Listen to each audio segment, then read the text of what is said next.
नमस्कार। आज आज मैं यहाँ आपसे कोई आम खबर या आंकड़े साझा करने नहीं आया हूँ। आज बात होगी एक ऐसी रात की जिसने मेरी और मेरे जैसे कई लोगों की दुनिया हमेशा के लिए उजाड़ दी।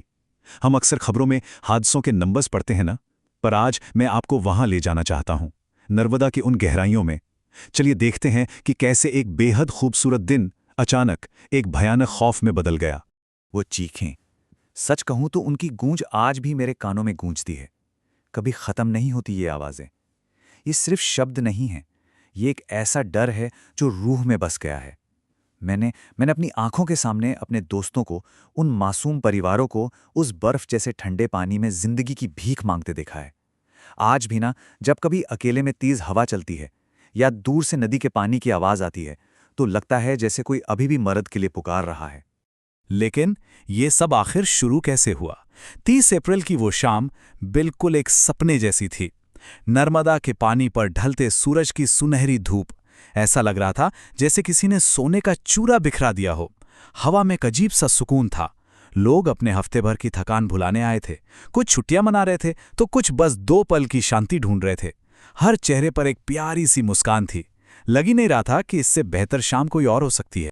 डर डर का तो उस वक्त एक कतरा भी किसी के मन में नहीं था।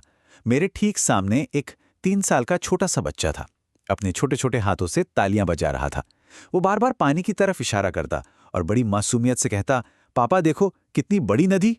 और उसके पापा, उनके चेहरे पर वो खुशी थी जो दुनिया की हर फिक्र भुला दे। वो बच्चा बोट पर उछल रहा था और हम सब बस उसकी वो खुशी देखकर मुस्कुरा रहे थे। पता है, उस बोट पे सिर्फ लोग नहीं थे, उनके साथ उनके ढेरों सपने भी सवार थे।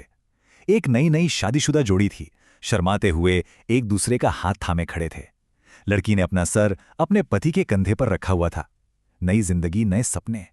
दूसरी तरफ मेरे अपने कॉलेज के दोस्त हंस खेलकर तस्वीरें खिंचवा रहे थे। किसी को अंदाजा तक नहीं था कि आने वाले कुछ ही पलों में ये सारे सपने एक भयानक हकीकत से टकराने वाले हैं। और फिर वक्त ने ऐसी करवट ली जो सपने में भी किसी ने नहीं सोची थी। शाम के ठीक 5 बज रहे थे। सब हंस रहे थे, गाने गा रहे थे। लेकिन ठीक 5:05 पर अचानक आसमान में काले बादल घिराए और हवा बहुत तेज हो गई।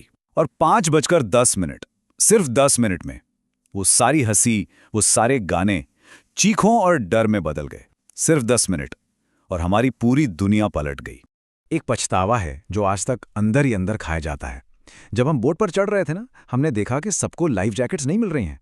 जब वहां काम करने वालों से इस बारे में पूछा तो उन्होंने बड़ी आसानी से मुस्कुराकर कह दिया, अरे ये तो रोज का रूटीन है, डरने की कोई बात नहीं। और हमने हमने उन पर भरोसा कर लिया। बस यही यही सबसे बड़ी भूल थी जो मुझे हर रात सोने नहीं देती। काश काश उस दिन हमने जिद की होती। जैसे जैसे बोट आगे बढ़ी, घबराहट शुरू होने लगी। जो हवा पहले सुकून दे रही थी ना, अब उसमें एक अजीब सी बेचैनी थी। नदी का पानी जो थोड़ी देर पहले सुनहरा था, अब गहरा, काला और सच कहूं तो खौफनाक लगने लगा था। बोट बुरी तरह हिलने लगी थी। मेरे बगल में एक भाई साहब बैठे थे। उन्होंने डर के कहा, भाई लगता है मौसम खराब हो रहा है, हमें वापस चलना चाहिए। पर बोट वालों ने इसे भी हल्के में लिया। डर अब धीरे धीरे रगों में दौड़ने लगा था। अब हालात पूरी तरह से काबू के बाहर थे। लहरें इतनी तेज थीं कि बोट के किनारों से झटके से टकरा रही थीं। ऐसा लग रहा था जैसे पानी के नीचे से कोई बोट को जोर से धक्का दे रहा हो। लोग ठीक से बैठ भी नहीं पा रहे थे। चेहरों का रंग बिल्कुल उड़ चुका था। जिंदा बचने की एक अजीब सी चाहत थी। लोग जोर जोर से चिल्लाने लगे, वापस चलो, अभी वापस चलो, यहां बच्चे हैं। सांसें अटकी हुई थीं और हर तरफ बस एक अफरा तफरी मची थी। और फिर वो भयानक पल आ ही गया। एक बेहद तेज हवा का झोंका और एक विशाल लहर ने हमारी बोट को एक ही झटके में एक तरफ झुका दिया। किसी को संभालने का या कुछ भी समझने का मौका तक नहीं मिला। बस एक दिल की धड़कन बराबर का वक्त और बोट पलट गई। और उसके पलटने के साथ ही उसमें बैठे हर एक इंसान की किस्मत पलट गई। 30, ये सिर्फ एक मामूली आंकड़ा नहीं है। एक सिंगल सेकंड के अंदर 30 से ज्यादा जिंदा लोग, जिसमें छोटे छोटे बच्चे थे, औरतें थीं, वो सब नर्मदा के उस गहरे, घुप अंधेरे और बर्फ जैसे ठंडे पानी में गिर चुके थे। जो पानी कुछ देर पहले खूबसूरत था, अब वो एक राक्षस बन चुका था जो हम सबको निगल लेना चाहता था। पानी में हाथ पैर मारने की छपछपाहट और सांस लेने के लिए तड़पते लोगों का वो नज़ारा भुलाया नहीं जा सकता। एक पल के लिए सोचिए उस नई शादीशुदा जोड़ी के बारे में। कुछ ही पल पहले वो जिंदगी भर साथ निभाने के वादे कर रहे थे, और अगले ही पल उस अंधेरे ठंडे पानी में वो एक दूसरे का हाथ पकड़े अपनी आखिरी सांस के लिए जद्दोजहद कर रहे थे। उनकी आंखों में वो डर और एक दूसरे को ना छोड़ने की वो आखिरी कोशिश, वो दर्द, वो लाचारी शब्दों में बयान करना नामुमकिन है। उस पानी के बीच मैंने उस 25 साल की माँ को देखा। हाँ, वही माँ जिसका बच्चा कुछ देर पहले तालियां बजा रहा था। वो खुद डूब रही थी, उसकी सांसें टूट रही थी, पानी उसके गले तक आ चुका था, लेकिन उसने अपने उस 3 साल के बेटे को दोनों हाथों से पानी के ऊपर उठा रखा था। एक माँ अपनी जान देकर भी अपने बच्चे को बचा लेना चाहती थी। ये एक ऐसा नज़ारा था जिसे देखकर किसी की भी रूह कांप जाए। पर इंसान की ताकत आखिर कब तक साथ देती? वो पिता जिनके कंधे पर उनकी नन्ही बेटी बैठी थी, अब पानी में उसकी हथेली को पूरी ताकत से पकड़े हुए थे। बच्ची रो रही थी और पिता लगातार तैरने की कोशिश कर रहे थे, लेकिन उन ठंडी बेरहम लहरों के आगे ना उनकी ताकत धीरे धीरे जवाब दे रही थी। मैंने देखा है कैसे एक मजबूत पिता के हाथ कांप रहे थे और उसकी छोटी सी दुनिया उसके हाथों से फिसल रही थी। वो बेबसी सच में बहुत भयानक थी। कुछ देर बाद जब बचाव दल आया, सायरन बजने लगे और हमें किसी तरह किनारे लाया गया, तो वहां की जो खामोशी थी ना, वो अंदर तक चीर देने वाली थी। नदी के किनारे पर सिर्फ कांपते हुए हाथ थे, बिखरी हुई धूप की जगह अब सिर्फ आंसू थे। अफरा तफरी जरूर थी, पर उसके बीच एक ऐसी शांति थी जो दम घोंट रही थी।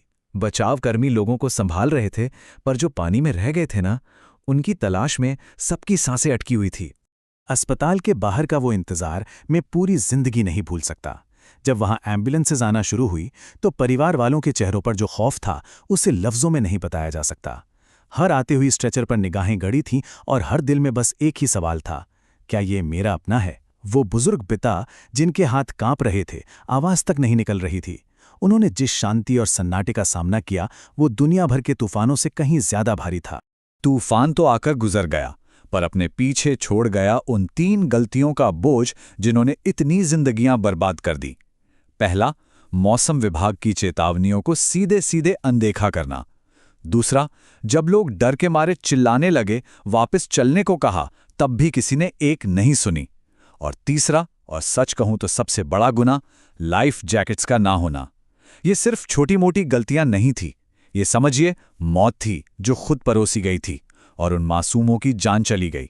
देखिए, जिंदगी सच में बहुत खूबसूरत है, पर उतनी ही नाजुक भी होती है। हम उन लोगों के परिवार हैं जिनके पीछे अब सिर्फ एक खालीपन रह गया है। आज इस सब को बताने का मकसद सिर्फ एक है, सुरक्षा को कभी प्लीज कभी हल्के में मत लीजिए। लाइफ जैकेट की मांग करना, मौसम का ध्यान रखना, ये छोटी लगने वाले बातें ना जान बचा सकती हैं।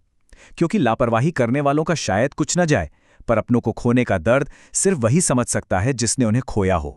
ये खामोशियां अपने पीछे आज एक बहुत बड़ा सवाल छोड़ जाती हैं। क्या हम वाकई इन खामोशियों से कुछ सीखेंगे? बरगिदाम के उस काले पानी ने उस दिन न जाने कितनी मुस्कानों को हमेशा के लिए निकल लिया। उनकी कहानियां तो वहीं उस पानी में अधूरी रह गईं। पर क्या हम जागेंगे? क्या हम ये जिम्मेदारी लेंगे कि किसी और के घर का चिराग ऐसे ठंडे पानी में ना बुझे? इसी सवाल और इस भारी खामोशी के साथ मैं अपनी बात यहीं समाप्त करता हूं। जिंदगी अनमोल है, इसकी हिफाजत कीजिए।